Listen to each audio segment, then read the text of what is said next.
சரிகமபா நிகழ்ச்சியில் அடுத்த கட்டத்தை நோக்கி இப்போ போயிட்டுருக்கா அப்படின்றது நம்ம எல்லாருக்குமே தெரியும். எவ்வளவோ ரியாலிட்டி ஷோக்கள் இருந்தாலும் கூட இதற்கான ரசிகர்கள் பட்டாளம் இருக்க தான் செய்கிறாங்க.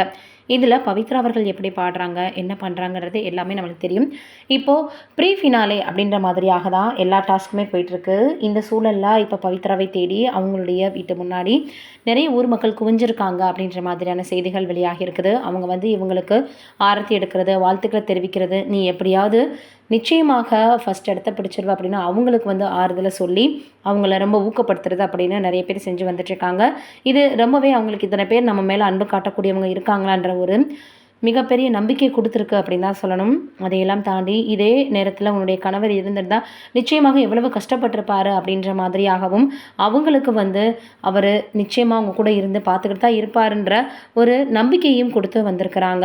இப்படி எல்லாருமே சொல்கிறதுனால எல்லாருமே என்ன பண்ணிகிட்ருக்காங்க அப்படின்னு பார்க்கும் பொழுது அவங்களுக்கு ஊக்கப்படுத்தி அவங்கள அடுத்த கட்டத்தை நோக்கி போகிறதுக்காக ரொம்பவே மோட்டிவேட்டாக இருக்காங்க அப்படின்னு தான் சொல்லணும். இந்த விஷயம் இப்போ சமூக வலைதளங்களில் ரொம்பவே வைரலாக பரவி வந்துட்டுருக்கு. அதனால் பவித்ரா அவர்கள் எப்படியுமே ஃபஸ்ட் இடத்த படிக்கிறதுக்கு நிறைய ஸ்கோப் இருக்குது அப்படின்னு சொல்லி வராங்க. இன்னும் நிறைய சினிமாக்களில் பாடணும், தொடர்ந்து நிறைய வளர்ந்து வரணும் அப்படின்னு எல்லோரும் சொல்லி வராங்க. இது ஒரு பக்கம் இருக்க, இப்போது அஜித் அவர்கள் வந்து மிகப்பெரிய அளவில் ரொம்பவே ஃபெயில் அவுட் ஆன மாதிரியாக ஒரு சூழ்நிலை உருவாகிடுச்சோன்னு எல்லோரும் சொல்லி வராங்க. அதற்கு காரணம், அதாவது கரியர் முடிஞ்சிருச்சோ அப்படின்னு. அதற்கு காரணம் என்ன அப்படின்னா விடாமுயற்சி. அதே போல் குட் பேட் அக்லி இந்த திரைப்படம் விமர்சன ரீதியாக நல்ல வரவேற்பை பெற்றிருந்தாலும் வருமானம் அப்படின்னு பார்க்கும் பொழுது அவ்வளவாக பாக்ஸ் ஆஃபீஸில் இருந்து ப்ரொடியூசர்ஸுக்கு போகலை, கம்மியாக தான் இருந்திருக்கு அப்படின்ற மாதிரி சொல்கிறாங்க. ஏன்னா அதனுடைய வருமானம் வசூல் வந்து கம்மியாக தான் இருந்திருக்கு.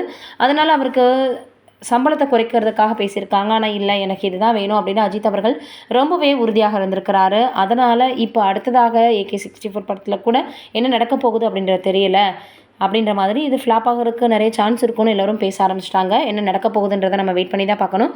நீங்கள் என்ன நினைக்கிறீங்கன்றதை மறக்காமல் கமெண்ட்டில் சொல்லுங்கள்.